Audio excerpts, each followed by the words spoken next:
క్రీస్తునందు సహోదరి సహోదరులారా, ప్రభువైన యేసు క్రీస్తు నామములో హృదయపూర్వక వందనాలండి. ముందుగా ఇంత మంచి సమయాన్ని ఇచ్చిన తండ్రి అయిన దేవునికి ప్రభువైన క్రీస్తు ద్వారా కృతజ్ఞతాస్తుతులు చెల్లిస్తున్నానండి. అందరూ బాగున్నారండి?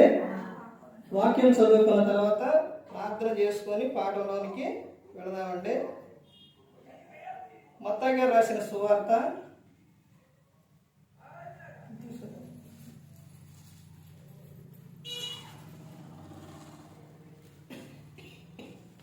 మత్తయి గారు రాసిన సువార్త 2వ అధ్యాయం. మత్తయి గారు రాసిన సువార్త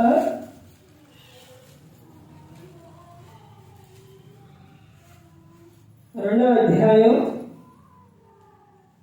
1వ వచనం నుంచి.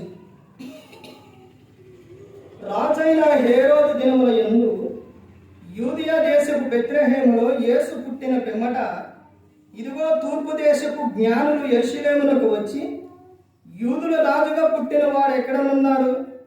తూర్పు దిక్కున మేము ఆయన నక్షత్రం చూచి ఆయనను పూజింపవచ్చితమని చెప్పిరి. ప్రార్థన చేస్తున్నాం.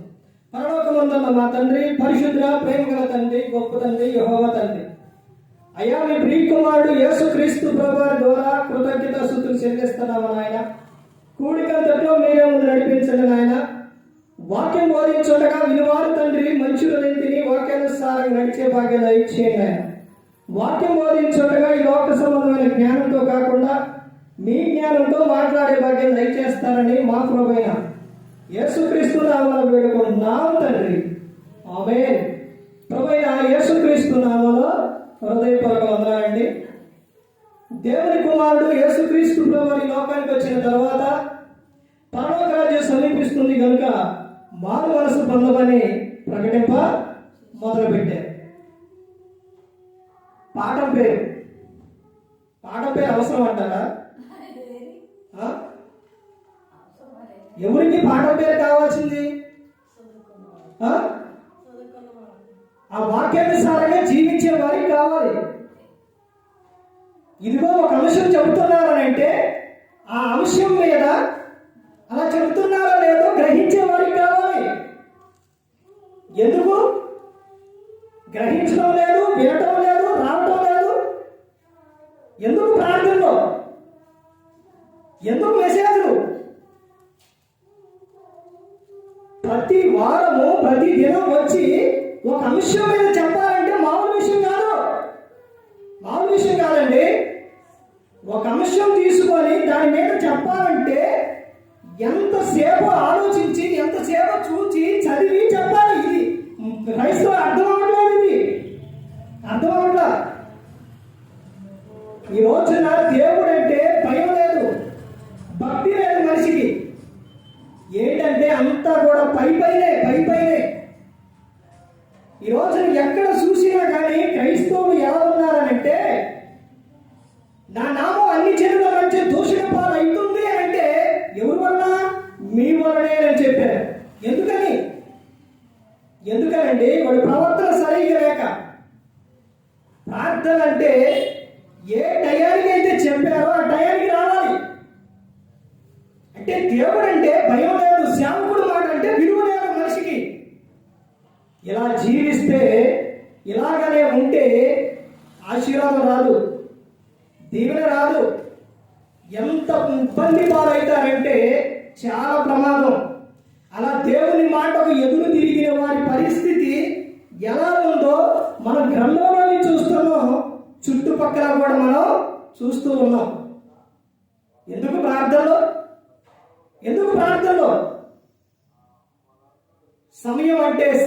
సమయం విలువ తెలియదు మనిషికి. క్రీస్తుకు పుట్టుక గురించి, ఆయన ఈ లోకానికి వచ్చారని, ఈ లోకంలో జన్మించారని ఎన్ని రోజులు బట్టి చెప్పేది ఈ విషయం. ఎన్ని రోజులు బట్టండి? ఎందుకని? ఆయన పుట్టుక గురించి మీరు తెలుసుకోవాలి. ఆయన పుట్టుక గురించి తెలుసుకోవాలండి అని ఎంతో ప్రయాసతో ఆదివారం ఆరాధన కానీ, లేకపోతే బుధవారం క్లాసు కానీ, ఇవన్నీ పెట్టి ఎవరి కోసం చెప్పేది? ఎవరి కోసం అండి? మీకోసమే, మీకోసమేనండి. మీరు ఇంకా దీన్ని ఇంకా నేర్చుకుంటారు, వింటారు అని చలిలోని ఎంత దూరమైనా ప్రయాస అయినా అన్ని విడిచిపెట్టి ఇంత దూరం వచ్చి చెప్పారు. ఎందుకండి? ఇది మనుషులకు అర్థం అవ్వట్లేదు. అర్థం అవ్వక వారు ఎలా జీవిస్తున్నారంటే ప్రతి ఒక్క చోట, ప్రతి ఒక్క సంఘంలో ఈ రోజున ఎంత డెవలప్మెంట్ అయిందంటే ఏ విధంగా ఉందనంటే బయటికి వెళ్ళి చూస్తే తెలుస్తుంది. తెల్లవారుజామున ప్రార్థన పెడితే చలి కూడా లెక్క చేయకుండా వచ్చేవారు ఉన్నారు. ఎందుకని? వాళ్ళ ఆత్మను రక్షించుకోవడం కోసం. మనకు భయం ఉండదు, భక్తి ఉండదు, ఏమి ఉండదు, దేవుడు అంటే లెక్క ఉండదు. ఎన్ని సంవత్సరాలు, ఇంకా ఎన్ని సంవత్సరాలు బాత్మేషాలు తీసుకొని ఎన్ని సంవత్సరాలు అవుతుంది? మందిరానికి వచ్చి ఎన్ని సంవత్సరాలు అవుతుంది? ఇన్ని సంవత్సరాలు అవుతున్నా కానీ సేవకులు ఏమంటే సేవకులు, తరాలు ఏమంటే తరాలు ఎన్ని పోతున్నా కానీ ఇంకా నువ్వు మారకపోతే, మార్పు చెందకపోతే ఏ ప్రయోజనం? నీకెందుకు క్రిస్మస్లు? నీకెందుకు జనవరి ఫస్ట్లు? ఎందుకు ఇవన్నీ నీకు? సమయానుకూలంగా ఆరాధనకు రారు, కూడికి రారు. ఇది ప్రతి ఒక్కరూ కూడా గమనించుకోవాల్సిన విషయం. యేసుక్రీస్తు ప్రభువు పుట్టారు అని దూత వెళ్ళి సమాచారం చెబితే వాళ్ళు ఎక్కడి నుంచి వచ్చారు? ఎక్కడే చెబుతున్న సందర్భం చూడండి, ఏమని చెబుతున్నారు? రాజైన హేరోదు దినముల యందు యూదయ దేశపు బెత్లెహేములో యేసు పుట్టిన పిమ్మట ఇదిగో తూర్పు దేశపు జ్ఞానులు యెరూషలేమునకు వచ్చి, ఎక్కడి నుంచి అంట? తూర్పు దేశం నుంచి వచ్చారు. ఎక్కడికి వచ్చారు? యూదయ ఎక్కడి నుంచి వాడు వచ్చింది? బెత్లెహేము యేసు పుట్టిన పిమ్మట ఇదిగో తూర్పు దేశపు జ్ఞానులు యెరూషలేమునకు వచ్చి, యూదుల రాజుగా పుట్టిన వాడు ఎక్కడా అని అడుగుతున్నారు. ఎక్కడి నుంచి వచ్చారు వారు? తూర్పు దేశం నుంచి వచ్చారు. తూర్పు దేశం నుంచి వచ్చారండి. దూత వెళ్ళి వారికి చెప్పగానే వాడు అక్కడ నుంచి బయలుదేరి వచ్చారు. వచ్చి రాజైన హేరోదుని అడుగుతున్నారు, యూదుల రాజుగా పుట్టిన వాడు ఎక్కడా అని.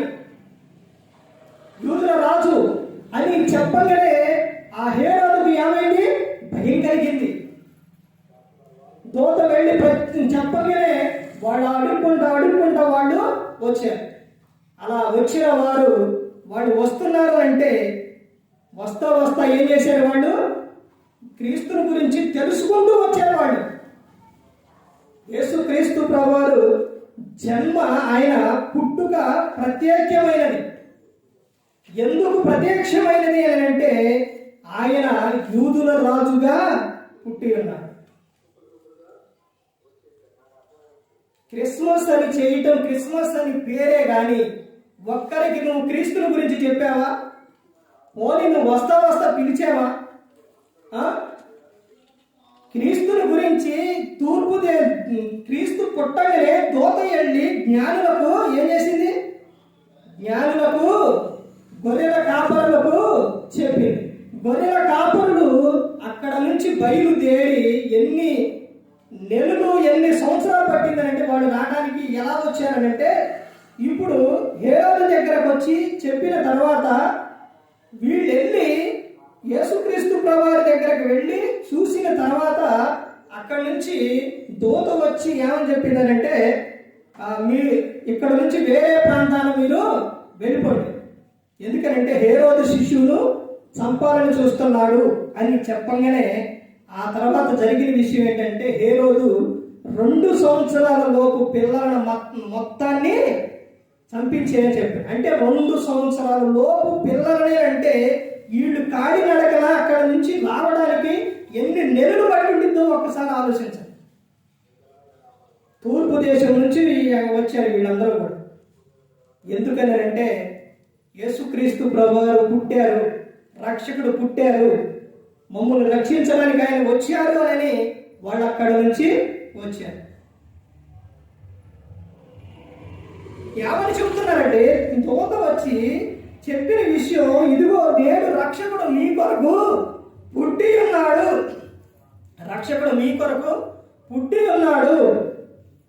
ప్రజలందరికీ కలగబోవు మహా సంతోషకరమైన సువార్తమానం. ఇదేంటి క్రీస్తు పుట్టుకంటే? ఈ లోకంలోని క్రీస్తు పుట్టుకలంటే ఆయన లోకంలో జన్మించింది ప్రజలందరికీ కలగబోవు మహా సంతోషకరమనం. ఒకరికిద్దరికి కాదు, ప్రజలందరికీ కూడా ఏంటి? సంతోషం. ఈ సంతోషాన్ని మనిషి ఎలా మార్చాడు అంటే తమ ఇష్టానుసారంగా తమ శరీర కోరికలు నెరవేర్చుకున్నట్టు మనిషి తయారైపోయారు.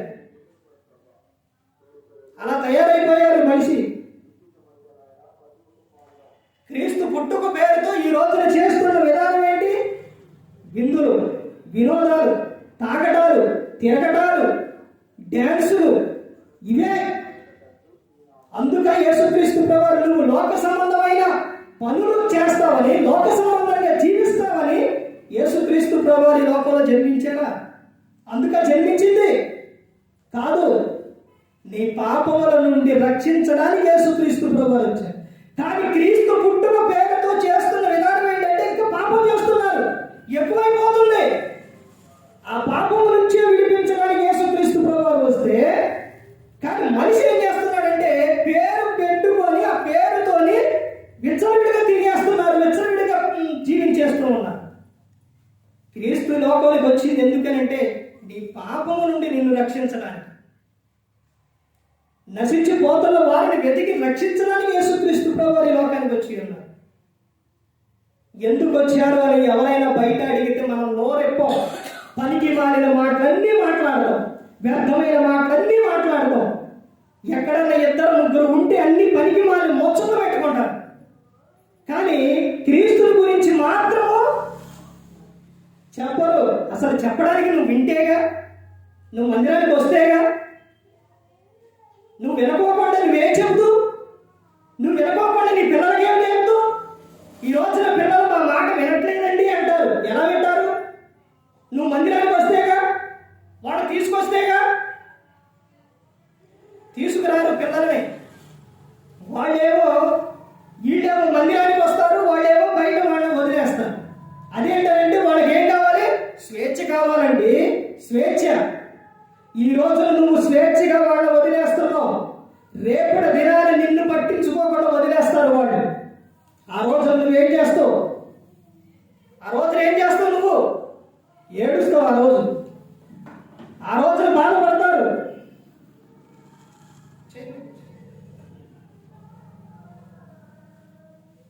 ఈ రోజున నువ్వు పిల్లలకి నేర్పేది ఏదైతే ఉందో అదే వారు కలిగి ఉంటారు. నువ్వు ఎలాంటి ప్రవర్తన అయితే కలిగి ఉంటావో అదే వారు కలిగి ఉంటారు. యేసుక్రీస్తు ప్రభువు చెప్పిన మాట ఏ ఒక్క మాట నిరంతరం అయిపోదు. ఏమని చెప్పారు ఆయన? తండ్రి ఏది చేయట కుమారుడు చూచును అదే కానీ తనంతటా తాను ఏది చేయడు అని చెప్పారు. ఈరోజు నేను వచ్చేటప్పుడు మోకాళ్ళేసి ప్రార్థన చేస్తుంటే మా బాబు వచ్చి కూడా మోకాళ్ళేసి ప్రార్థన చేసింది. మోకాళ్ళేసింది పక్కన. ఎందుకని? ఇక్కడ చెప్పిన విషయాలు పిల్లలు, ఇక్కడ నేను చెప్పే విషయాలు, ఆ పాప గురించి చెప్పే ప్రతి ఒక్క మాట విషయం రేపొద్దున ఆ పాప అలాగే ఉండాలి, నేను చెప్పినట్టే ఉండాలి అని ఏం చేస్తున్నానో తెలుసండి. నేను ఇక్కడ ఈ వాక్యం ఇవన్నీ చెప్పక మునుపు డాడీ అనుకుంటా చక్కగా దగ్గరకు వచ్చేది, ఎంతో ఇదిగా వచ్చేది. ఇప్పుడు రావట్లా.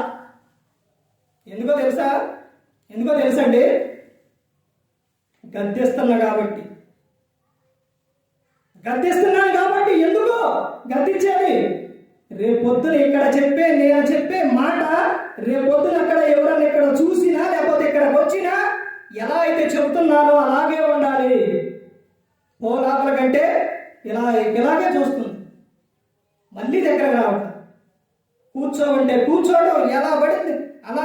ఎందుకంత శిక్షణలో? ఎందుకనంటే నేను ఏదైతే చెబుతున్నానో దాని ప్రకారంగా ఉండాలి. క్రైస్తవ కుటుంబం అంటే ఎలా ఉండాలి? ఏ విధంగా ఉండాలి? మంచి ప్రవర్తన కలిగి ఉండాలి. ఆ విధంగా ఉండాలి. యేసుక్రీస్తు ప్రభువు పుట్టుక గురించి ప్రజలందరికీ మహా సంతోషకరమైన సువార్తమానం అని అంటే ఏది సంతోషం? మనుషుల్లో సంతోషం ఏదండి? ఎక్కడ ఉంది సంతోషం?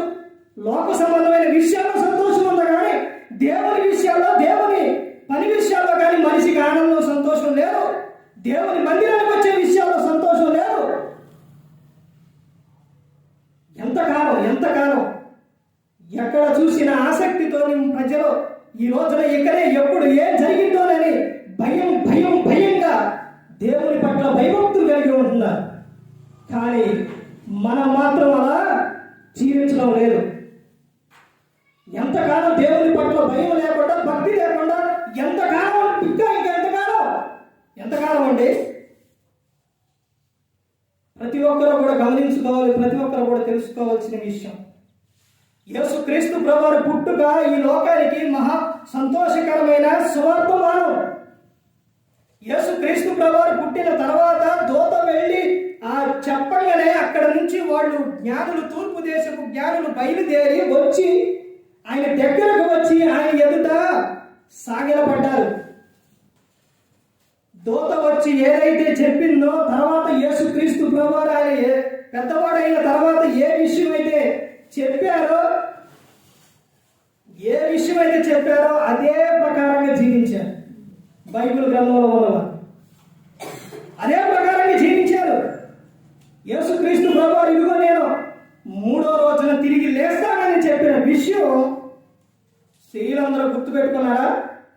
గుర్తుపెట్టుకొని ఏం చేశారు వాళ్ళు? పెందల కాడనే, ఇంకా చీకట ఉండగానే పెందల కాడనే బయలుదేరి ఎక్కడ బయలుదేరారు?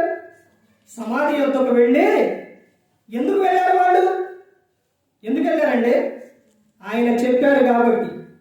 మత్తయి సువార్త 28వ అధ్యాయం చదవండి, మొత్తం చదవండి, అర్థమవుతుంది. అక్కడ ఆయన చెప్పినట్టు ఆయన అక్కడికి వెళ్ళిన తర్వాత అక్కడ దూత చెబుతున్న సందర్భం విషయం ఏంటి? అమ్మా, ఆయన ఇక్కడ లేడు, సమాధిలో లేడు. ఆయన చెప్పినట్టే తిరిగి లేచి ఉన్నాడు. చెప్పినట్టే జరిగింది ప్రతి ఒక్కటి కూడా. యేసుక్రీస్తు ప్రభువారు ఏదైతే చెబుతున్నారో అదే జరిగింది. నువ్వు ఈ రోజున యేసుక్రీస్తు ప్రభువారు అంటే నువ్వు అనుకుంటున్నావు కదా, మనిషి ఏమనుకుంటున్నారంటే ఆయన కరుణామయుడు, దయామయుడు, ప్రేమామయుడు ఇవన్నీ అనుకుంటున్నావు. ఇవన్నీ ఎందుకో తెలుసా? అవన్నీ నిన్ను రక్షించడానికి, అవన్నీ నిన్ను పరలోకం చేర్చడానికి ఆ విధంగా ఉన్నారు యేసుక్రీస్తు ప్రభువారు. తన్ను తాను తగ్గించుకొని యేసుక్రీస్తు ప్రభువారు వచ్చి ఉన్నారు. కానీ ఇంకా నీ ప్రవర్తన మార్చుకోకపోతే, ఇంకా నువ్వు ఆయన యందు భయభక్తులు కలిగి లేకపోతే రక్షకుడుగా ఉన్న ఆయన శిక్షకుడుగా కనబడతాడు. శిక్షకుడుగా ఉండడం ఆ రోజున తట్టుకోలేరు.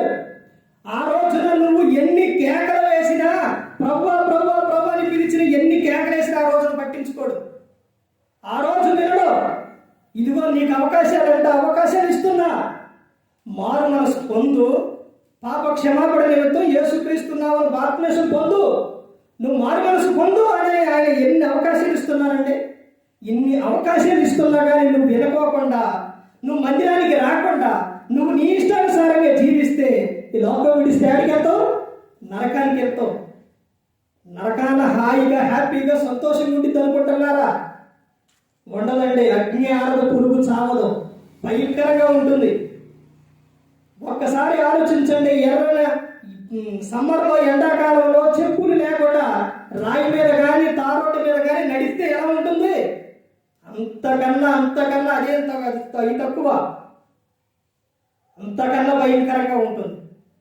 అందుకనే పరలోకంలో నిత్యము కూడా ప్రతిగానాలు ఆయనకు జరుగుతూ ఉంటే అవన్నీ విడిచిపెట్టి ఈ లోకానికి వచ్చారు యేసుక్రీస్తు ప్రభువు. పరలోకం నుంచి దిగి వచ్చిన దేవుడు ఆయన. ఎందుకనంటే మానవాడిని రక్షించడానికి, మానవాడి కోసం వీరు నశించబోతున్న వారిని రక్షించి ఆ పరలోకం చేర్చాలనే యేసుక్రీస్తు ప్రభువు వచ్చారు. ఇది మనిషికి అర్థం అవ్వట్లేదు. ఆయన జన్మ ఎంత ప్రత్యక్షమైనదంటే, ఆయన గురించి, యేసుక్రీస్తు ప్రభువు గురించి ముందే చెప్పారు. ఇది ఓ కన్యక గర్భవతి అయి కుమారుని కనులని యెషయా గ్రంథంలో ముందే రాపించారు.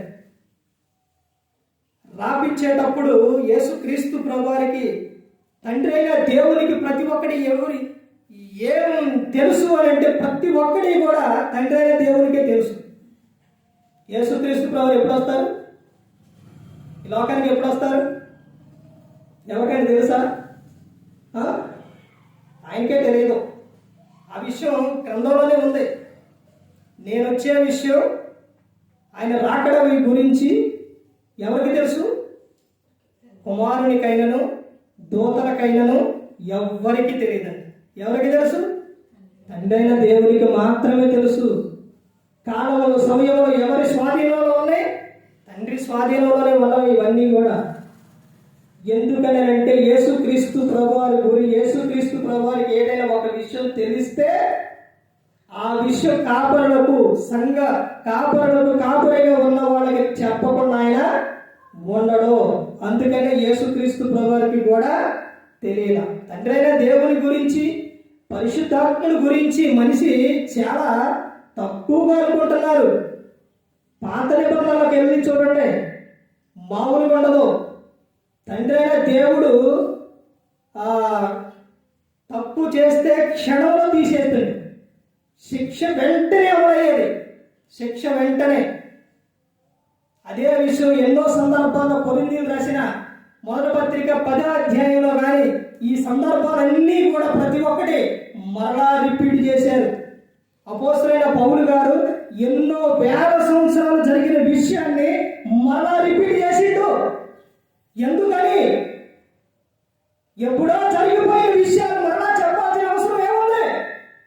సంఘానికి తెలియాలి. ఇదిగో దేవుడు అంటే భయం లేకుండా బ్రతుకుతున్న ప్రజలకు తెలియాలి.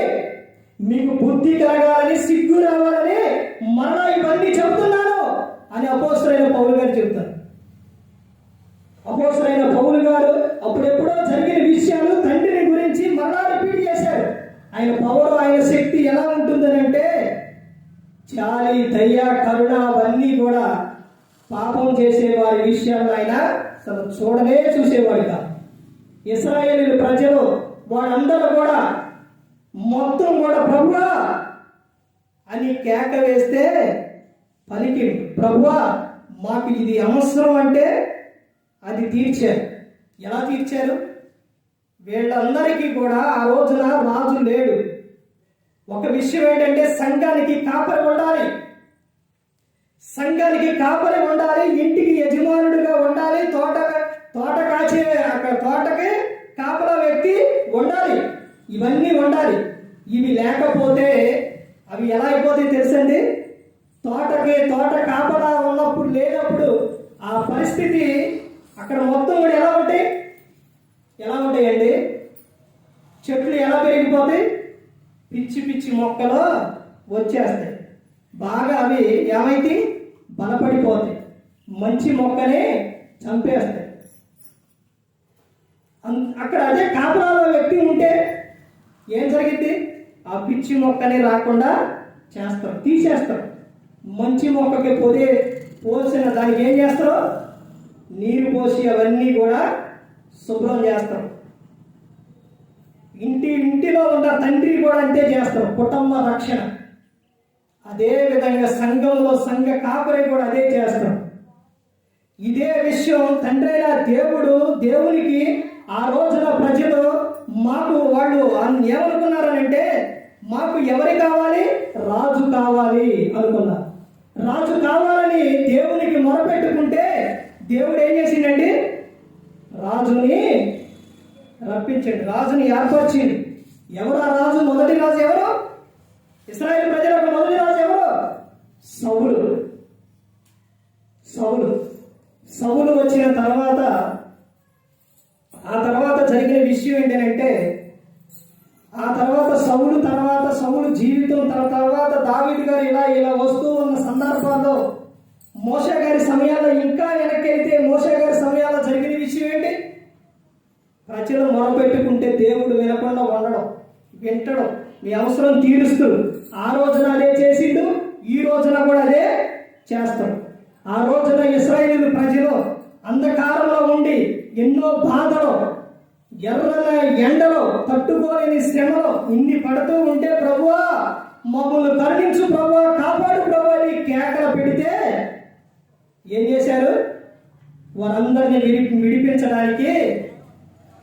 విడిపించడానికి దేవుడు ఎవరు పంపించారు? మోషే గారిని అక్కడికి పంపించారు. అక్కడి నుంచి ఫరో సామాన్యంగా పంపించలేదు. పంపించకపోతే అక్కడ తెగుళ్ళు అవన్నీ మొత్తం రప్పించి ఆ తర్వాత వాళ్ళందరినీ అక్కడి నుంచి విడిపించారు.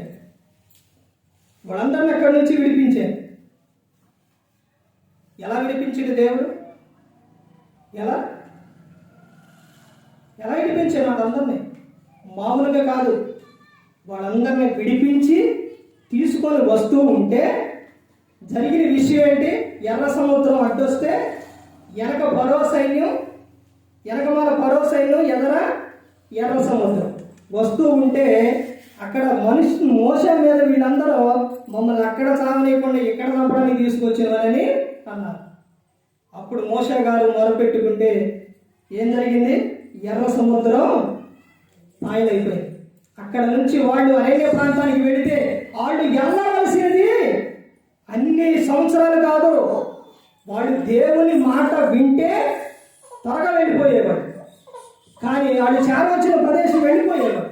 కానీ దేవుని మాట వినకపోగా, అంటే దేవునికి మొరపెట్టుకుంటే దేవుడు ప్రతి అవసరం తీరుస్తున్నాడది వారి విషయంలోనే.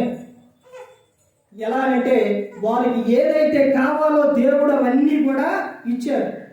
మేము అక్కడ ఏం తిన్నాం? కాకరకాయలు తిన్నాం, కీకరకాయలు తిన్నాం, అవన్నీ తిన్నామంటే దేవుడు ఇక్కడ ఏమిచ్చిండు? వాళ్ళకి చేపలు కావాలంటే చేపలు, మాంసం కావాలంటే పూరేళ్ళు, మన్నా కావాలంటే ఆకాశం నుంచి మన్నా, ఇవన్నీ సమస్తం దేవుడు ఇచ్చిన తర్వాత ఏం చేశారు? వాళ్ళు సనకటం మొదలుపెట్టారు, కొనగటం మొదలుపెట్టారు, వ్యభిచారం చేయటం మొదలుపెట్టారు, తమ ఇష్టానుసారంగా జీవించారు. మొత్తాన్ని కూడా ఎలా అయితే కాపాడి తీసుకొచ్చిందో, ఎలాగైతే వీళ్ళు తప్పులు వెంట తప్పులు చేస్తూ ఉన్నారో, వెంటనే ఏ తప్పు చేసిన వారికి ఆ శిక్ష వెంటనే దేవుడు అమలు చేసేసి మొత్తాన్ని తీసేసి పాలు తేనె ప్రవహించే దాంట్లో ఎవరు వెళ్ళారు? ఇద్దరు వెళ్ళారు. మోషే గారు కూడా ఆయన కూడా వెళ్ళలేదండి. ఇద్దరు వెళ్ళారు. ఎవరు? కాలేబు. ఎవరండి? కాలేబు, యెహోషువ. వీళ్ళిద్దరూ కూడా ఎంత తగ్గించుకొని ఉన్నారో మోషే గారి వెంట వీళ్ళిద్దరూ ఉండి, వీళ్ళిద్దరూ ఎంత అయితే తగ్గించుకొని ఉన్నారో వాళ్ళిద్దరే వెళ్ళారు. ఇదంతా ఎందుకు చెబుతున్నారంటే దేవుని యొక్క ప్రేమ ఎలా ఉంటుందో శిక్ష కూడా అలాగే ఉంటుంది. ఇది గుర్తుపెట్టుకోవాలి. దేవుడు ఈ రోజున కరుణామయుడు, దయామయుడు, ప్రేమమయుడు అనుకుంటున్నాం. అవన్నీ దేహంలో ఆత్మ ఉన్నంతసేపే. ఎందుకంటే ఆత్మ ఎవరిచ్చారు? దేవునిది. ఆత్మ దేవునిదండి. మన్నైనది మరలా ఎక్కడ చేరుతుంది? మట్టికి చేరుతుంది. ఆత్మ దాన్ని దయచేసిన దేవుని యొద్దకు వెళ్ళిపోతుంది. అందుకనే చెబుతున్నాడు కదా, వినకపోతే మత్తయి సువార్తలో చెబుతారు, వినకపోతే ఆత్మను దేహమును రెండింటిని కలిపి నరకంలో పడేస్తాం. ఆ రోజున ఆత్మ చెప్పిద్ది అనమాట. అది చెప్తే విన్నావా? అక్కడ ఎంత మొత్తుకొని చెప్తే విన్నావా? వినవా? ఇప్పుడు చూడు, నువ్వు కారిపోతున్నావు, నన్ను బాధ పెడతావు అని ఆ రోజున ఆత్మ చెప్పిద్ది అనమాట. అదే విషయం యేసుక్రీస్తు ప్రభువారు చెప్పిన ఉపమానం ఏంటి? ఆయన ఉపమానం లేకుండా ఏది కూడా చెప్పలా. అందుకని అక్కడ సందర్భం అక్కడ పైన జరిగే విషయాల్లోని యేసుక్రీస్తు ప్రభువారు ధనవంతుడు లాజరు సందర్భం చెబుతారు. ఆ సందర్భంలో జరిగిన విషయం ధనవంతుడు కేకలు పెడుతుంది. ఏమని? చివరిలో వచ్చేసరికి చదివితే ఏమని జరుగుతుంది అక్కడ? అయ్యా తండ్రి అయిన అబ్రహామా, ఒక్కసారి ఎక్కడ పంపి ఆ లోకాన్ని పంపి అయ్యా. మరి నాయన ఇక్కడ భయంకరంగా ఉంది, మార్పు చెందుండి భయం మీరు మీ ఇష్టానుసారంగా జీవిస్తే అక్కడ అగ్ని ఆడలో పురుగు చావదని చెబుతాను ఆయన, ఒక్కసారి నిన్ను అక్కడ పంపి అంటే అబ్రహాం గారు ఏమన్నారు? అలా వెళ్ళడం కుదరనే కూడదు. మరి ఇంకో విషయం ఏం చెబుతారంటే, నువ్వు ఇక్కడ నుంచి లేచి అక్కడికి నువ్వు వెళ్ళి ఇక్కడ నుంచి నువ్వు అక్కడికి వెళ్ళి చెప్పినా వాడు వినరు. వాడు వినాలంటే అక్కడ చెప్పేవారు ఉన్నారు. ఎవరో మోసే ప్రవక్తలు ఉన్నారు. వాళ్ళ మాట వింటే ఎక్కడ ఉంటారు? పరలోకంలో ఉంటారు. వినకపోతే నీకులాగే కాలిపోతారు. దేవుని పట్ల మనిషి కలిగి ఉండవలసిన విషయం ఏంటంటే, దేవుని పట్ల భయము ఉండాలి, భక్తి ఉండాలి. దేవుని పట్ల నీకు భయం ఉంటే ఏం జరుగుతుందో తెలుసా? భయము భక్తి, క్రైస్తవునికి రెండు ఉండాలి. భయము భక్తి. భయం ఉంటే ఏం జరుగుతుందంటే పాపం చెయ్యవు. భయం ఉంటే నువ్వు ఆరాధన కానసిరావు, ఆరాధన మానేయ అసలు మానేయ. భయం ఉంటే ఎందుకనంటే దేవుడు చూస్తున్న. కీర్తన 139వ కీర్తన మొత్తం చదవండి. మొత్తం చదివితే ఏమనుంటుంది? నేను కూర్చుంట, లేచుట, పడుకొనుట మొత్తం ఆయనకు తెలుసు. భూమి మీద ఏది చేస్తుంది మొత్తం తెలుసు. తల్లి గర్భంలో పిండంగా ఏర్పడ్డ కాడి నుంచి ప్రతి ఒక్కడి కూడా ఆయనకు తెలుసు. మొత్తం ఆయనకు తెలుసు. ప్రతి ఒక్కడే తెలుసు. అందుకని నువ్వు భయం ఉంటే ఆ విధంగా ఉండవు. భక్తి ఉంటే ఏం చేస్తావు తెలుసండి? ఇప్పుడు భయం ఉండి భక్తి లేకపోతే ఏం జరుగుతుందో తెలుసండి? భయం లేకపోతే నువ్వు దేవుని భయం నీలో లేకపోతే నువ్వు మందిరానికి రావు. నీ ప్రవర్తన సరిగా ఉండదు. అర్థమవుతుందండి? భక్తి ఉంటే ఏం జరుగుతుందంటే నువ్వు నిత్యం కూడా ఏం చేస్తావో తెలుసా? ఏం చేస్తావు? ప్రార్థన చేస్తావు. దేవునితో మాట్లాడకుండా నువ్వు ఒక్క నిమిషం కూడా ఉండలేవు. నీలో భక్తి ఉంటే వాక్యం చదువుతావు. భక్తి ఉంటే నీ నోటిని కాపాడుకుంటావు. భక్తి ఉంటే నీ ప్రవర్తన కాపాడుకుంటావు. భక్తి. అర్థమవుతుందండి? అదే చెబుతున్నారు, రెండు కలిపి ఉండాలి. భయం ఉండి భక్తి లేకపోయినా, భక్తి ఉండి భయం లేకపోయినా ప్రయోజనం లేదు. విశ్వాసం ఉండి క్రియ లేకపోతే ఏ ప్రయోజనం? విశ్వాసం ఉండాలి, క్రియలో ఉండాలి. క్రియ లేని విశ్వాసం ఏంటి? మృతం. అది ప్రతి ఒక్కరూ కూడా తెలుసుకోవాలి. యేసుక్రీస్తు ప్రభువారి జన్మ, ఆయన పుట్టుక ఎలాంటిదేనంటే ప్రత్యేకమైనది. ఎందుకనంటే ఇక్కడ చెప్తున్నారు కదా, యేసుక్రీస్తు ఎలా జన్మించారండి? కన్యకు జన్మించారు యేసుక్రీస్తు ప్రభు. పాపం లేకుండా యేసుక్రీస్తు ప్రభు ఈ లోకానికి వచ్చి ఉన్నారు. అందుకని ఆయన జన్మ ఎలాంటిదనంటే ప్రత్యేకమైనది. ఇంకా యేసుక్రీస్తు ప్రభువారు ఆయన రాజుగా ఈ లోకానికి ఆయన పుట్టి ఉన్నారు. ఇంకా ఆయన జన్మలో ప్రత్యేకమైనది ఇంకా ఏంటంటే, ఇంకా ఏమని చెప్తారు? యేసుక్రీస్తు ప్రభువారు రక్షకుడుగా ఈ లోకానికి వచ్చి ఉన్నారు. ఆయన అందరినీ రక్షించడానికి రక్షకుడుగా ఈ లోకానికి వచ్చి ఉన్నారు. ఆయన జన్మ ఇంకా ఎందుకనంటే యేసుక్రీస్తు జన్మ ద్వారా ఎన్నో అద్భుతాలు అనేది జరిగినాయి. ఎన్నో అద్భుతాలు.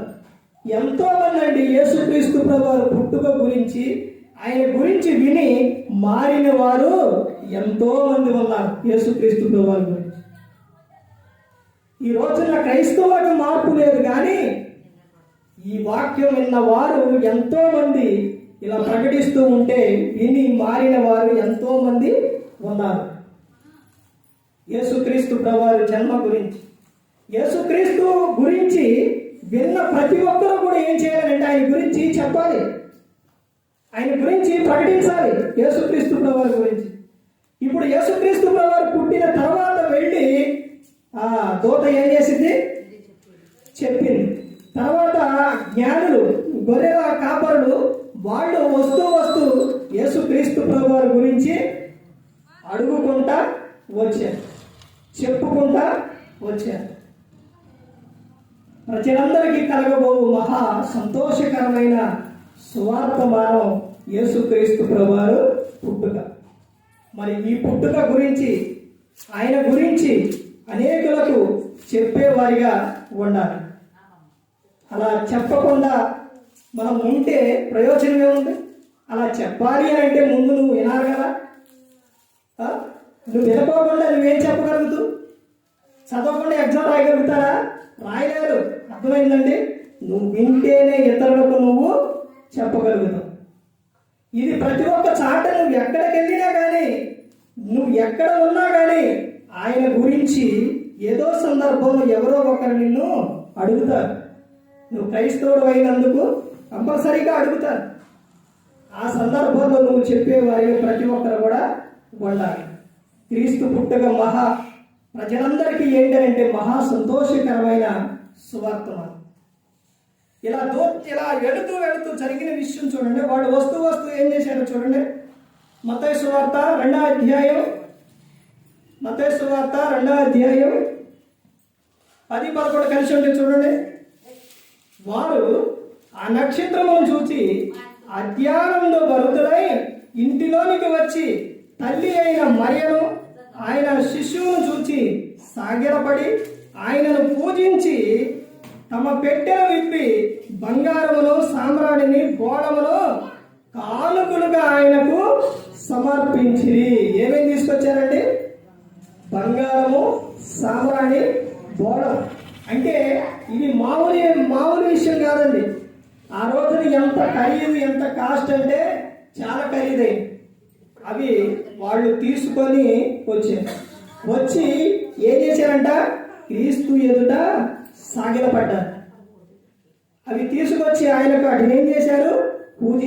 పూజారు ఆయన. అంటే యేసుక్రీస్తు ప్రభువు పూజకు అర్హుడైన పూజకర్హుడు. అంత శక్తిమంతుడై ఉండి, అంత అధికారం ఉండి ఈ లోకంలో ఆయన ఎలా జన్మించారండి? ఆయన ఎక్కడ జన్మించారు? ఆయన పుట్టుక ఎక్కడ? బంగాళాలోనో లేకపోతే చాలా ఘనంగా జరగల. ఎలా జరిగిందని అంటే చెప్తున్నారు చూడండి. లూకాగారు రాసిన సువార్త 2వ అధ్యాయం 2వ అధ్యాయం చూడండి. 4-5 కలిసి ఉంటే చూడండి. యోసేపు దావీదు వంశములోను గోత్రములోను పుట్టినవాడు గనుక తనకు భారీగా ప్రదానం చేయబడి గర్భవతి అయి ఉండిన మరియతో కూడా ఆ సంఖ్యలో రాయబడుటకు గలిలయలోని నజరేతు నుండి యూదియాలోని బెత్లెహేము అనబడిన దావీదు ఊరికి వెళ్ళింది. వారు అక్కడ ఉన్నప్పుడు ఆమె ప్రసవ దినముల నిండెను గనుక తన తొలిసూలు కుమారుని కొని పొత్తిగుడ్డలతో చుట్టి సత్రంలో వారికి స్థలము లేనందున ఆయనను పశువుల తొట్టిలో పరుండ పెట్టెను. ఎక్కడ పరుండ పెట్టారంట?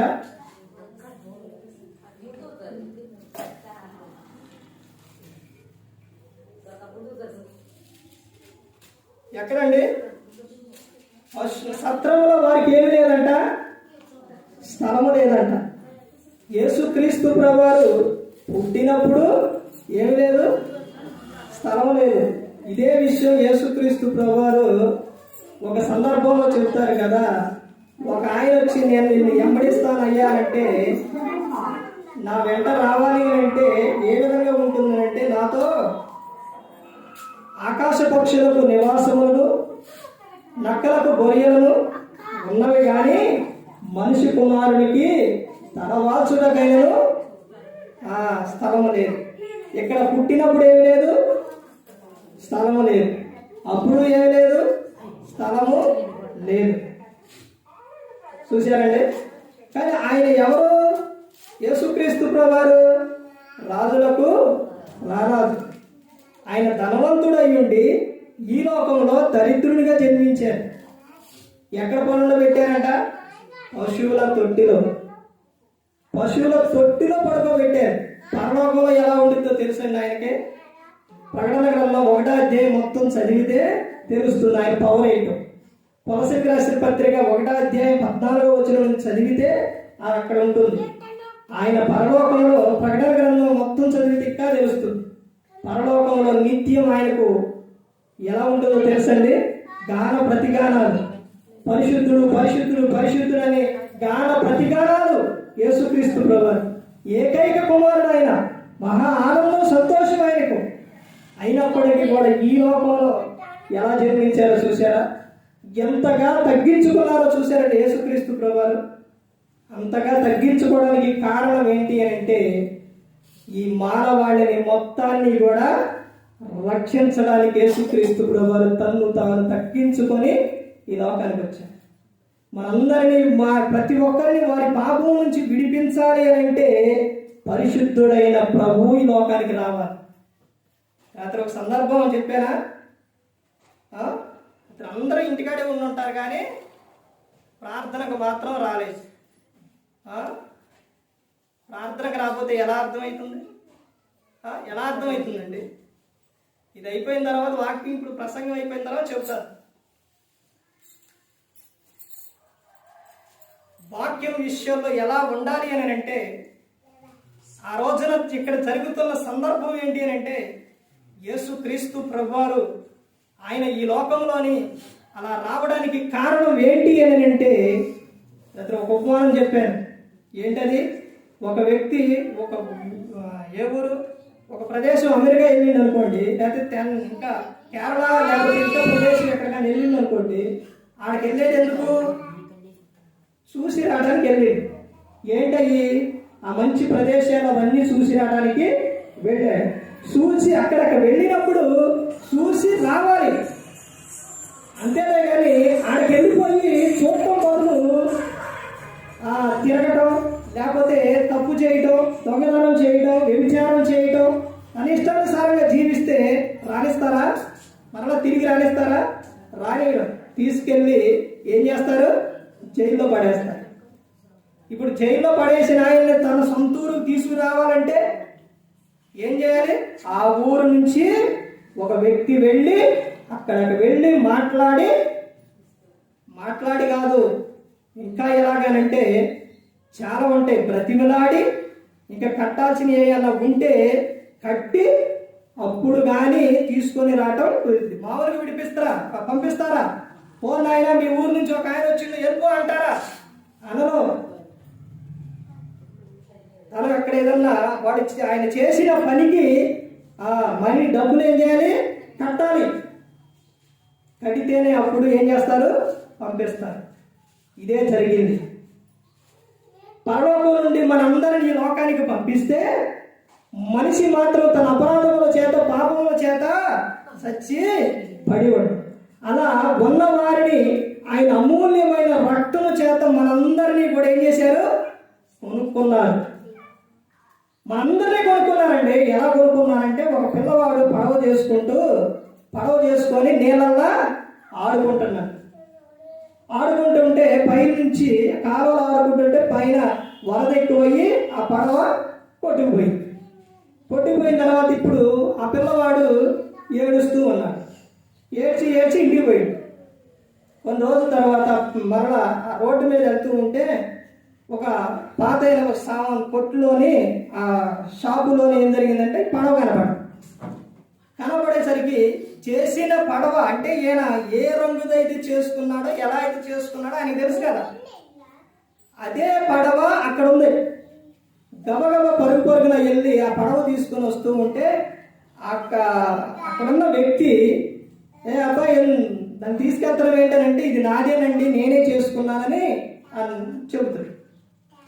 చెబితే అది నీదైనా సరే వేరే వాళ్ళు నాకు అమ్మారు, ఇప్పుడు నీకు అది కావాలని అంటే దానికి వెల కట్టి తీసుకెళ్ళాలి. అది కాదండి, ఇది నేనే చేసుకున్నాను అని ఎంత చెప్పినా కానీ అది నువ్వే చేసుకున్నావు, కానీ అది పోయింది, ఎవరికో దొరికింది, వాళ్ళు నాకు అమ్మారు, ఇప్పుడు నీకు ఇది కావాలంటే నువ్వు వెలిచ్చి కొనుక్కోవాలి.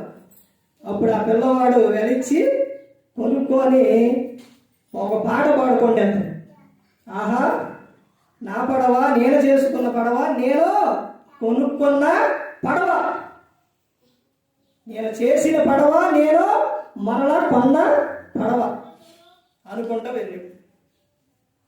ఇప్పుడు జరిగిన విషయం, ఈ సందర్భం ఏంటి అని అంటే యేసుక్రీస్తు ప్రభువారు మనందరినీ లోకానికి పంపించిన తర్వాత మనిషి అపవాది మాట విని వాడి ఎరలో పడిపోయారు. నరకం ఎవరికండి? మనిషికి నరకం కాదు, అపవాదికి వారి అనుచరులకు. కానీ మనిషి ఎక్కడికి వెళ్ళిపోతున్నాడు? నరకానికి వెళ్ళిపోతున్నాడు. కారణం ఏంటి అని అంటే అపవాదిని వెంబడించటం వలన.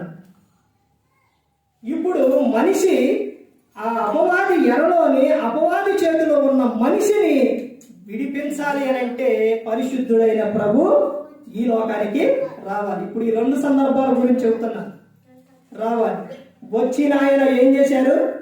ఇప్పుడు అపవాది ఏమంటుండో, అపవాదిని వెంబడించే వాడనే రాండి అని అంటే అపవాది పంపిస్తుందా? పంపించట్లా.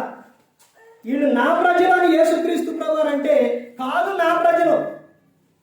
మరి నీకేం కావాలి? నీకేం కావాలి అంటే వాడికి ఏం కావాలి? అపవాదికి ఒక మనిషి అపవాది నుంచి బయటకు రావాలి అని అంటే, వారి ఎడమ నుంచి బయటికి రావాలి అని అంటే ఆ పాపం పోవాలి. ఆ పాపం పోవాలి అని అంటే పరిశుద్ధుడైన రక్తము ద్వారానే సాధ్యం. మనిషిని దేవుడు ఎలా ఏం చేశారో తెలుసండి? దేవుడు యేసుక్రీస్తు ప్రభువారు కొనుక్కున్నారు మనల్ని. ఎలా? తన అమూల్యమైన రక్తము చేత మనందరినీ కూడా కొన్నారు ఆయన. ఇప్పుడు కొనుక్కున్న వారు, క్రీస్తు యొద్దకు వచ్చిన వారు ఎవరు అని అంటే సంఘంలో చేర్చబడిన వారు. మరి నిన్ను కొనుక్కున్నప్పుడు అపోస్తలుడైన పౌలు గారు చెబుతారు, ఏమని చెబుతారో తెలుసండి సందర్భంలో? ఇవేవి నాయి కాదు, నా మట్టుకు బ్రతుకుడైతే క్రీస్తే, చావైతే లాభమే. ఇప్పుడు ఇదేవి జీవిస్తున్న పేరుందా కానీ నేను మృతుడనే, ఇవేవి నాయి కాదు, ఇదేది మన జీవితం కాదు. అర్థమవుతుందండి? మన హక్కులు మనం అన్నీ మొత్తం కోల్పోయాం. మన సొత్తు కాదు. ఎవరి సొత్తు? దేవుని సొత్తు. దేవుని స్వరూపంతో చేసుకున్న మనిషిని ఆదికాండం 1వ అధ్యాయంలో మొత్తం ఉంటుంది. దేవుడు తన స్వరూపంతో మనల్ని చేసుకుంటాం. చేసిన దేవుడు మనిషికి ఏం చేశాడో తెలుసండి? సర్వాధికారం ఇచ్చిండు. ఎలాంటి అధికారం ఇచ్చిందో చూడండి. మనిషికి ఇచ్చిన అధికారాన్ని మొత్తాన్ని పోగొట్టుకోవడం మనిషి భూమి మీద ఎంత అధికారం ఇచ్చిందో చూడండి. ఆదికాండం 1వ అధ్యాయం 27వ వచనం చూడండి. 27వ వచనం నుంచి, దేవుడు తన స్వరూపమందు నరుని సృజించెను, దేవుని స్వరూపమందు వారిని సృజించెను, స్త్రీని గాను పురుషుని గాను వారిని సృజించెను. దేవుడు వారిని ఆశీర్వదించిన ఎట్లనగా, మీరు ఫలించి అభివృద్ధి పొంది విస్తరించి భూమిని నిండించి దానిని లోపరుచుకోండి. సముద్రపు చేపలను ఆకాశ పక్షులను భూమి మీద ప్రాకు ప్రతి జీవిని ఏలుడని దేవుడు వారితో చెప్పాను. చూశారండి ఎంత అధికారం ఇచ్చిండో దేవుడు. భూమి మీద మీరు ఫలించుండి ఆశీర్వాదకరంగా ఉండుండి, ఆ తర్వాత మీరన్నిటి మీద మీకు నేను అధికారం ఇచ్చానని చెబుతాను. కానీ మనిషి అన్నిటికీ భయపడిపోతాడు. కారణం ఏంటి? ఎందుకనంటే మనిషిలో ఉన్న పాపం వల్ల వచ్చు జీతం మరణం. పాపం చేయడం వల్ల మనిషి అన్నిటికీ ఏమైపోతున్నాడంటే భయపడుతూ ఉన్నాడు. ఎంత మనిషికి ఎంత అధికారం ఇస్తే దేవుడు తన అధికారాన్ని మొత్తాన్ని కూడా మనిషి పోగొట్టుకున్నాడు. అలా పోగొట్టుకోవడంతోనే ఏం జరిగిందనంటే యేసుక్రీస్తు ప్రభువారు ఈ లోకానికి రావాల్సి వచ్చింది. ఇప్పుడు ఆ పాపంలో జీవిస్తున్న వారిని యేసుక్రీస్తు ప్రభువారు రక్షించడానికి వచ్చారు. అలా వచ్చి తన అమూల్యమైన రక్తం చేత మనందరినీ కొనుక్కున్నారు. ఇప్పుడు కొనుక్కున్న తర్వాత మనకిచ్చిన అధికారం అయిపోయింది. ఇప్పుడు ఇక ఆయన యుద్ధకు వచ్చి మనల్ని ఆయన కొనుక్కున్నాడు. ఇప్పుడు ఈ చూపు మంద కాదు, ఈ నోరు మంద కాదు, చేతులు మనవి కాదు, కాళ్ళు మనవి కాదు, దేహం మనది కాదు. ఇది ఏది మనది కాదు. ఇది ఎవరిది అని అంటే క్రీస్తుది. ఈ దేహం అంతా ఇదంతా ఎవరిది అంటే క్రీస్తుది. ఆయన మనలను కొనుక్కున్నారు. ఇది మనిషి గుర్తుపెట్టుకోవాలి. ఇప్పుడు నిన్ను అలా కొనుక్కున్నారు కాబట్టి నిన్ను రక్షించడానికే ఆయన ఈ లోకంలోనికి వచ్చి తన ప్రాణం పెట్టి తర్వాత తిరిగి లేచి పరలోకానికి వెళ్ళిన తర్వాత మరి మన సొత్తు కాదుగా, దేవుని సొత్తుగా. ఇప్పుడు మనం దేవుని క్రీస్తు పిల్లలు అయిపోయాం కదా. ఇప్పుడు మనల్ని కాపాడాలి, నిత్యం కాపాడాలి. ఎలాగో తెలుసండి, నిత్యం మనల్ని నడిపించేది కాపాడేది ఎవరు అంటే ఇప్పుడు పరిశుద్ధాత్మ దేవుడు. పరిశుద్ధాత్మ దేవుడు అంటే ఇప్పుడు ఆలోచించి నిన్ను నడిపించేది, నిన్ను ఇప్పుడు ఎక్కడికైనా కానీ తీసుకెళ్లేది ఎవరనంటే పరిశుద్ధాత్మ దేవుడే. నిత్యం కూడా పరిశుద్ధాత్మ దేవుడే చెబుతారు యేసుక్రీస్తు ప్రభువారి గురించి. ఆయన గురించి ప్రకటించే, ఆయన గురించి ఆయనే మనకేం చేస్తారో గుర్తు చేస్తారో. ఇది ప్రతి ఒక్కరు కూడా గుర్తు పెట్టుకోవాలి. క్రీస్తు పేరుతో, పండగ పేరుతో దండగ పనులు చేస్తున్నారు ఈరోజు. విడిగా తిరగటాలు, డ్యాన్సులు అంటారు, విందులు ఎన్ని ఎన్ని ఎన్ని చేస్తున్నారు. ఎందుకొరక యేసుక్రీస్తు ప్రభువారి లోకంలో పుట్టింది? ఎందుకొరకండి? క్రీస్తు పుట్టుగానంటే క్రిస్మస్ అంటే అందులోనే కనబడుతుంది క్రీస్తు అని. అర్థమైందండి? ఇది ఇలా మరిచిపోయారు కాబట్టి, ఎలా పడితే అలా చేస్తున్నారు కాబట్టి ఇలాంటి అనేది చేయకూడదు అనేది చాలా మంది నిర్ణయించుకున్నారు. ఎందుకనంటే ఆయనకు మహిమ రావట్లా. దేవునికి, తండ్రి అయిన దేవునికి మహిమ వచ్చింది ఎవరి ద్వారా? ఎవరి ద్వారానండి మహిమ వచ్చింది? తన కుమారుడి ద్వారా మహిమ వచ్చింది. క్రీస్తుకి శిరస్సు ఎవరు? తండ్రి. అర్థమవుతుందండి? క్రీస్తుకి శిరస్సు తండ్రి, పురుషునికి శిరస్సు ఎవరు? క్రీస్తు. స్త్రీకి శిరస్సు ఎవరు? పురుషుడు. ఇవి గుర్తుపెట్టుకోవాలి. స్త్రీ ఏం చేయాలి? స్త్రీ ఏం చేయాలండి? పురుషునికి లోబడాలి. లోబడాలండి. భర్త పట్ల భయం కలిగి ఉండాలి. ఆ విధంగా ఉండాలి స్త్రీ. పురుషుడు ఏం చేయాలి? యేసుక్రీస్తు ప్రభువు చెప్పినట్టు వినాలి. ఈ శిరస్సు ఎవరిదంటే ఆయనది. మరి యేసుక్రీస్తు ప్రభువుకి శిరస్సు తండ్రి. తండ్రి చెప్పినట్టే యేసుక్రీస్తు ప్రభువు చేశారు. ఏ ఒక్క విషయంలో కూడా నేను చేయడం అనలేదు. అయ్యా నువ్వు ఆ లోకాలలో నువ్వు అక్కడ పుడితే, అక్కడ జన్మిస్తే, అక్కడికి వెళితే అయ్యా ఎన్ని బాధలు ఉంటాయి అనుకున్నావు.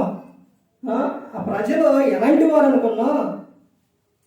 అసలు నేను చేసినందుకు నేనే ఆదికాండంలో ఉంటుంది. దేవుడు నరుని చేసినందుకు హృదయంలో నొచ్చుకున్నాడట. అయ్యా నాకే బాధ కలిగించారు వాళ్ళు.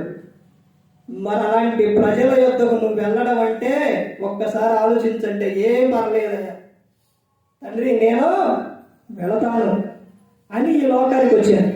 ఈ లోకంలో జన్మించాను. గర్భాన పడ్డ కానించి కూడా ఆనందం లేదు, సంతోషం లేదు యేసుక్రీస్తు ప్రభువారికి. గర్భాన పడ్డ కానించి కన్యక గర్భాన ఎప్పుడైతే యేసుక్రీస్తు ప్రభువారు పడ్డారో అప్పుడే మొదలైంది పాదం. అప్పుడు ఎప్పుడైతే కన్యక గర్భవతిగా ఉందో ప్రదానం చేయబడిన యోసేపు మరియమ్మ గారి భర్త ఏం చేయాలనుకున్నాడు? మత్తయి సువార్త 1వ అధ్యాయంలో ఉంటుంది. ఏం చేయాలనుకున్నాడు? విడనాడాలనుకున్నాడు. రహస్యంగానో విడనాడాలనుకున్నాడు. ఇప్పుడు రహస్యంగా విడనాడితే జరిగే విషయం ఏంటి? ఇశ్రాయేలు ప్రజలు ఆ దేశంలో జరిగే విషయం ఏంటో తెలుసండి? తప్పు చేస్తే మందలించి వదిలేయటం కాదు, తప్పు చేస్తే శిక్ష వేయడం కాదు, పాపం చేస్తే రాళ్ళు రువ్వి చంపేస్తారు. ఇప్పుడు ఏమో తీసుకెళ్ళి పుట్టింటికాడ వదిలేస్తే ఎందుకు వచ్చిందేమో అని అంటే అక్కడ జరిగే అట్టబడి ఆ విషయం తెలిసి గర్భాల కడుపుతో ఉన్నప్పుడు అవి దాచేది కాదు అండి. నెల నెల పెరుగుతూనే ఉంటుంది. ఎంత దాచినా వాళ్ళు ఏది చెప్పినా ఆగదు. ప్రజలకు తెలిసిపోయి అంటే ఏదో చేసింది కాబట్టి ప్రదానం చేయబడినంటే ఏమో భర్త వదిలిపెట్టిండు అని. అంటే వీళ్ళు ఇంకా ఏకం కాల, అంటే వీళ్ళ వివాహం కాకముందే గర్భం ధరించింది కాబట్టి అంటే ఏమో తప్పు చేసిందని ఏం చేస్తారు? రాళ్ళు రువ్వి చంపేస్తారు. ఎవరు చెప్పినా ఎందరో. అర్థమైందండి?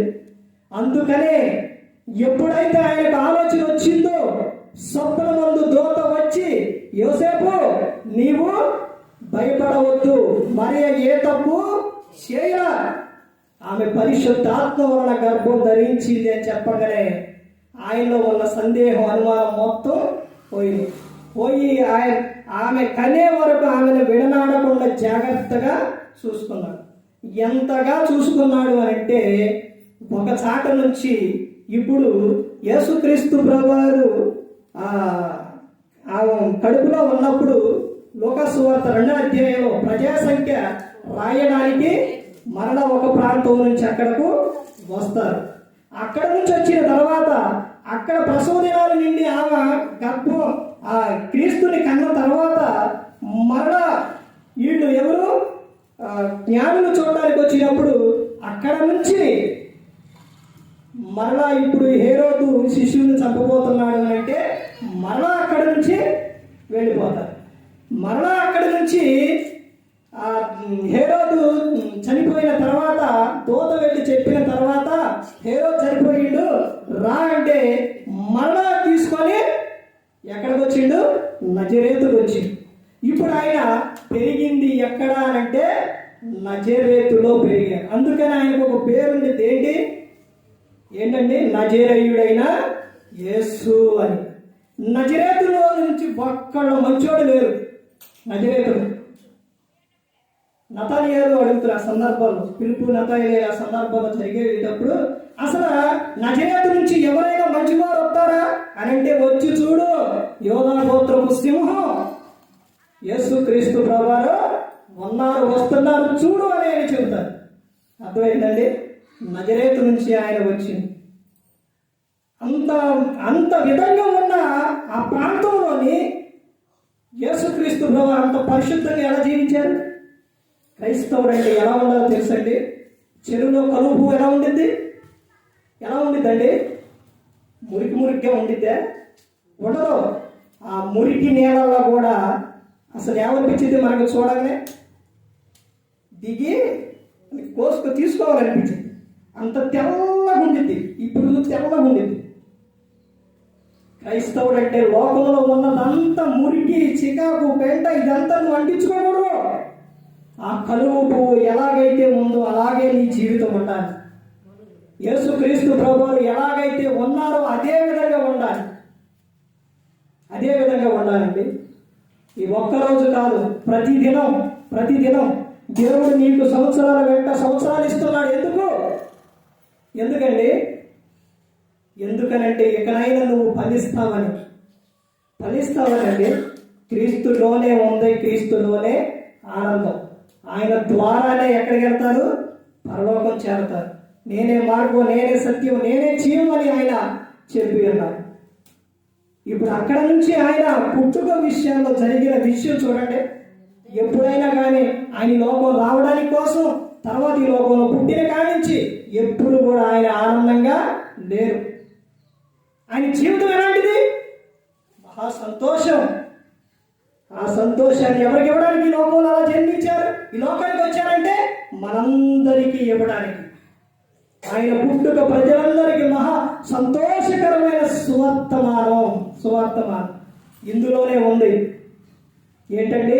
ఆనందం, సంతోషం ఇందులోనే ఉందండి. ఇది చదివితే నీ జీవితం ఎలా ఉంటుందో తెలుసా? నువ్వు ఎక్కడికి వెళ్ళినా కానీ, ఏది చదివినా కానీ నీకు ఆనందం, సంతోషం రాదు. ఇప్పుడు పేపర్ ఉంది, రోజు వచ్చే పేపర్ ఉంది. పేపర్ చదువుతారా? ఈరోజు చదివా, మళ్ళీ అదే పేపర్ రేపు చదువుతావా? చదవడం. కానీ ఇది అలా కాదు. ఈరోజు చదివా, ఇందులో నుంచి 100 ప్రసంగాలు ఇప్పుడు నేను 3000 దాటిపోయింది. ఇప్పుడు చెప్పే ప్రసంగం మరి ఇందులో చెప్పేది ఇంకా కొత్తగానే ఉండిద్ది. ఎందుకనంటే ఇది రాపిచ్చింది తండ్రి అయిన దేవుడు. ఎవరి ద్వారా? ప్రవక్తల ద్వారా. ఎవరి సహాయంతో? పరిశుద్ధాత్మ దేవుని సహాయంతో ఇది రాపిచ్చారు. ప్రతి దినం నువ్వు చదువు దీన్ని, నీకు ఆనందం, సంతోషం ఉంటుంది. అర్థమైందండి? నీ బాధకు, నీ ప్రతి ఒక్క విషయానికి కూడా, నీ సమస్యకు పరిష్కారం బైబిల్ వాక్యం అంటే దేవుడు. ఆ దేవుడే ఈ లోకానికి మనందరిని రక్షించడానికి పరలోకం నుంచి ఈ లోకానికి వచ్చి ఉన్నారు. ఇవన్నీ కూడా ప్రతి ఒక్కరు కూడా గమనించుకోవాలి, ప్రతి ఒక్కరు కూడా తెలుసుకోవాలి. మనందరి కోసం ఈ లోకానికి వచ్చి శిలువలో తన ప్రాణాన్ని పెట్టి ఉన్నారు. మరి ఈ విధంగా నిలబెట్టి మాట్లాడించిన తండ్రి దేవునికి కృతజ్ఞతాస్తుతులు చెల్లిస్తూ ఇంతవరకు శ్రద్ధగా ఉన్న మీకు ప్రభు పేట హృదయపూర్వక వందనాలు చెల్లిస్తూ ఈ మాటలు ముగిస్తున్న అందరికీ వందనాలు.